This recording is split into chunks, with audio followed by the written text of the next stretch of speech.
Good evening, and thank you for joining us tonight. Tonight, I'm going to interview Phil Adams, who is a victim of child abuse. I know that parts of this video and conversation will be difficult to hear, but I urge you to listen. Don't turn away. He deserves to be heard, and in this case, we are fortunate that there is a positive ending. I grew up with my mother in inner city Boston, and my dad moved to Maryland. During that time, my mother, as most young girls do, found the wrong guy to hang out with, and he became my stepfather. I guess the first time I remember him hitting me, we had my mom's iPen, you know? This little crayon pen, it looked like a crayon. And we lived in an apartment, and my brother and I were writing on these tiles on the floor. And as I'm down there trying to scrub it off, it wouldn't come off. And I'm 5, I'm not gonna be able to get it off anyway. But he punts me like a football. He just kicks me as hard as he can. That was the first time he actually put his hands on us, and my mom came out screaming because I think it's the first time she had seen him put his hands on one of us, and it's the first time I saw him hit my mother.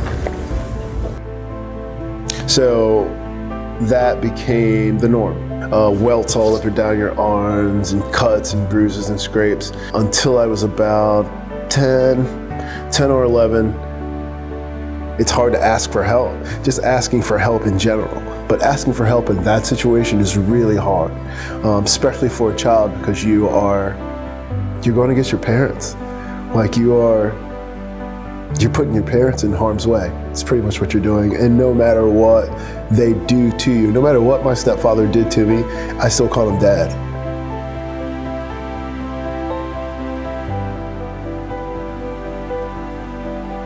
So they sent me to live in Maryland, and I thought I was going for the summer, and probably maybe a week later all my clothes arrived. And then I realized I was not going back, and she's like, "You're not coming back to the city." She sent me to live with my dad, and it saved my life. It's the reason why I'm here today. I do know that if someone would have intervened earlier, there are a lot of decisions, a lot of mistakes that I made in my life that I would not have made. And just the fact that I went, 30 years thinking there was something wrong with me.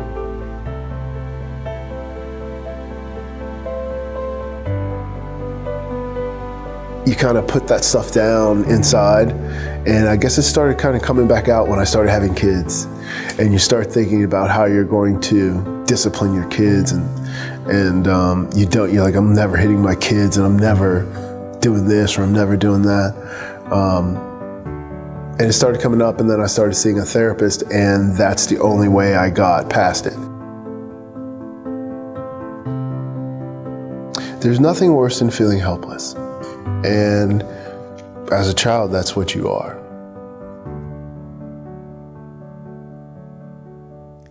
Every time I see that video, it still impacts me. Thank you for sharing your story, Phil. It's my pleasure. You're not a victim anymore. You're more than a survivor. As Doug, our executive director, often says, you're one that thrives. So tonight, I'd like you to introduce yourself as you are now. How would you like to introduce yourself? I'm Phil Adams. I'm a father. First and foremost, I'm a father of 7 children, from 25 to 3. I have a business. I own my own business. I actually work as well in another business. So thriving is, I would say, is the easiest way to categorize what I do. But in life, I like to ride the wheels off of it, and that's what I'm doing. I'm riding the wheels off of it. That's awesome. Through our earlier conversation, you told me at 4 years of age, you had your first broken rib. 5 years of age, your first skull fracture. 7 years, stitches in your head. And it sounds like there were several breakdowns in the community to keep you safe. Did anyone in the emergency room talk to you to determine if you were safe? No, I was never pulled aside to ask if there was any violence in the home. I wasn't. They asked me what happened. I told them, and as absurd as the story was, they believed it, and you could tell that they didn't really believe it, but they just let it go. It was one of those things. So, yeah, it was never asked. So that's so hard for me to hear, thinking about CP's mission and our program and what we do. Makes me so thankful for what our child protection team does. You talked about using your mother's eyeliner pen. And were there certain triggers that brought the violence on, or was it unexpected to you, or? You know, and I say this all the time, as a child in an abusive home, there are no triggers. It is whatever your abuser is feeling that day. And it doesn't require a trigger. It just requires them not feeling like they're having a good day and they want to take it out on someone. And that's usually how that works. There's nothing that I can't see, because when you're abused, you walk around on eggshells. You don't set off triggers when you're an abused child. You walk around and try your best not to. And as hard as you may try, it doesn't require a trigger for an abuser. It's who they are. You said it's hard for you to ask for help. You said you're telling on your parents. And so often when I talk about child abuse with people, they always say, why don't the kids tell? Why don't they tell someone? Why don't they ask for help? How would you answer that when someone says that? Why don't kids ask for help? In my case, and I think in a lot of kids of abuse, in a lot of our cases, our home is what we see as the world. That is the world to us. And that's our world. So to step out of that and ask for help when you don't know if you're going to be protected if you ask for help. You don't know if they're going to put you back in the same house with your abuser after you tell on them, which will make your life a lot worse. And my abuser knew that, and he told us that. He would tell us that. You can call 911 all you want. I'll be back. So that's why a lot of kids don't tell. And a lot of kids, you know, you want to protect your family, even though that's what it's a really sad view of what love is, but to you, that's what love is, and you want to protect that. So I think that's another reason why kids don't tell. And there's no one there telling, like for me, there was no one there telling me, you need to tell someone if someone's hitting you. You need to tell someone if, you know, it was more so that's just what you thought discipline was, until you were out of that situation and you understood that that's not love, that's not discipline. But when you're in it, that is exactly what it is to you. It's love and it's discipline. And it's sad, but you're not going to tell on the person that's doing that. And it's your parents. Yeah. At the end of the day, it's your parents. No one's going to tell on their parents. It takes a lot for someone to tell on their parents. Yeah. You talked about finding an escape as a child. How was school an escape for you? School, man. School was the only place where I could let my guard down. School was the only place that I knew that all the adults were just there to take care of us. There was an adult in there that was gonna hit you. It was the only time I didn't flinch. Yeah, at home, every time an adult moved, you flinch, because you don't know if it's gonna be someone hitting you. You never know. And at school, you can just relax. And I went to an inner city school in Boston, and I could relax there more so than at home, if that tells you anything. And that's what school means. It's our little oasis away from all the pain that we live in, because you spend so much more time there than you do at school. And kids really enjoy being at school when they have an abusive home. They really do. So we all just went through a pandemic, are still going through it. What do you think with the children that have been home during this pandemic who have some of the same experiences that you do? I think it sucks. There's no other way to say it. You know, you look forward to leaving the house. Yeah. You have something to look forward to. It's kind of your silver lining, you know? You look forward to seeing your friends and getting away from what your world is, and it's a world of pain, and that's what it is. And when they close a school down, or you can't go to school and you don't have that social circle, and you don't have those people that you talk to that make your life better, they make your life bearable, because that is your escape. They are your vacation. Your friends are your vacation. School is your vacation, because you live in hell 24/7. Yeah. So once they take that away, I can understand why these kids are depressed. I can understand why these kids are having issues, because there's no outlet. There's no teacher there looking at these kids saying, that kid's being abused, I need to tell someone. Teachers are the number one reporters of child abuse, and these kids aren't at school. So these kids are literally stuck at home with their abusers, and that's sad. Yeah. Your grandmother saved you. You said that she stood up for you and she arranged for you to go live with your father in Maryland. But just leaving that home, that abusive home, didn't solve everything for you. How has therapy helped you in your journey? So, got me. Yeah, abuse goes with you everywhere you go. It doesn't matter. It's in here and it's in here. So it doesn't matter if you leave the situation goes with you wherever you are. As a child, that's how you shape the way you look at people. It's the way you shape the way you look at relationships.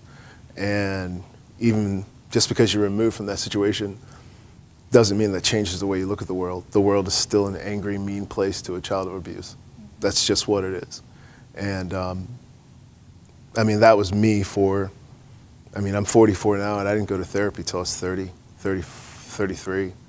So I carried that till I was 33, thinking there was something wrong with me that made this guy want to hit me. There was something wrong with me. And I didn't realize until someone said, that's not love. When you sit down and you talk to somebody, and I think everyone should go to therapy. I think we all have our own little pieces of PTSD, and you need to talk to somebody about it. But I wasn't free until I went to therapy, and that freed me because I had been carrying this man's pain and all of his anger. I've been carrying it, not him. He's fine. Yeah. And that's the sad part about it. The abuser, they don't care, and they're usually fine. It's the child or the person that they're abusing that carries all of their anger and all of their pain because they push that on you. And the only way to get that out is to talk about it and give it away because it's not yours. And that's what I had to learn. That pain's not mine. That's his pain. He's trying to make me carry his pain. And until I realized that, you can't let it go because you put your name on it like it's yours and it's not. So I think therapy is paramount for everyone, especially children of abuse. And following with that, what would you say to a child now or an adult who hasn't gotten help or they're at home and they might not see this, but if the community sees a child and they haven't gotten help, what would you say to that child? We want out. Every child of abuse wants out. We want out. We don't like, if my mom left and said we're gonna live in a car, I would have packed my stuff and jumped in the car as fast as I could. If at any point she said we're leaving this house, we'd have been gone, and us kids would not have cared. Your kids know, and they want out, and they can't get out. So if you're staying for your kids, get out. We don't want to be there. We don't want to be there any more than you do. That's it. We want out. So if you're a child, like we have the CPC now, we have all these things that support children like me, that these things that weren't in place when this stuff was happening to me. So utilize that stuff because it's a whole different story now. It's a whole different world now, and they aren't going to get away with it. And that's probably a lot of the reason why I didn't tell is because I was like, he's just going to get away with it. They're not going to get away with it. So tell. And if you're a parent and you're staying for your children, they don't want to be there. Leave. Leave. Thank you for sharing. So tonight, one final question is, what do you want the community to know? The people that are watching tonight, is there a message out of all of this that you really want them to hear?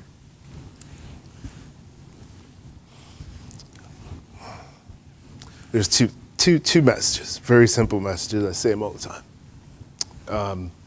The first is that no matter where you go, you're driving in your car, you're walking through a store, no matter where you go, someone around you in your circle is abused. Someone's surviving it, someone's living in it, someone's not surviving it, someone's not doing well with it. And they're all in our circle. They're in our circle when we're at church. I don't care where you are. When you're around the elites, when you're around the poorest of the poor, abuse does not care where you live. It doesn't care how much you make. It's everywhere. And we have to realize it and not look past it and say, and leave it for the next man. because the next man might not do it. And then a child that's 5 at my age gets 30 before he gets help. When we can see it, recognize it, and give some assistance now.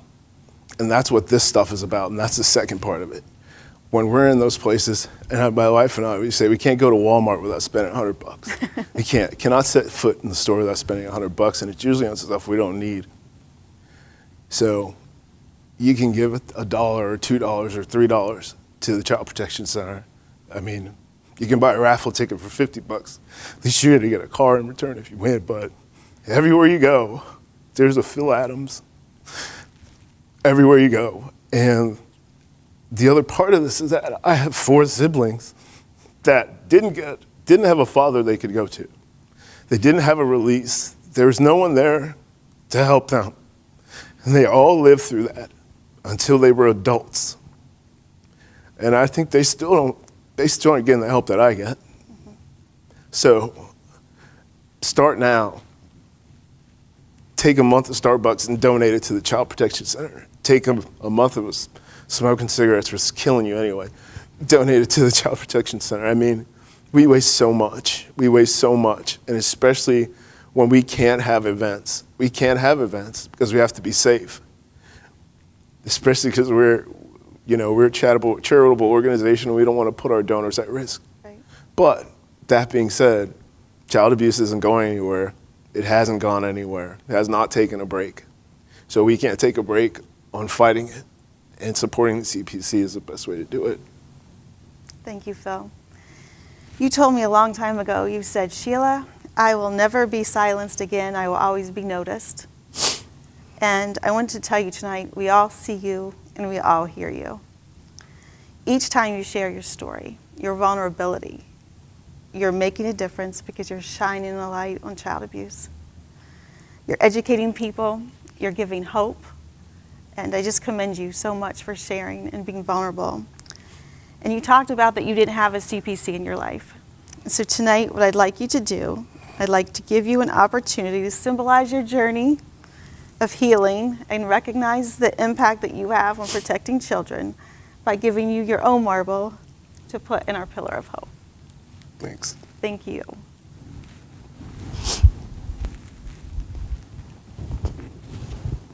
This is for my brothers and sisters.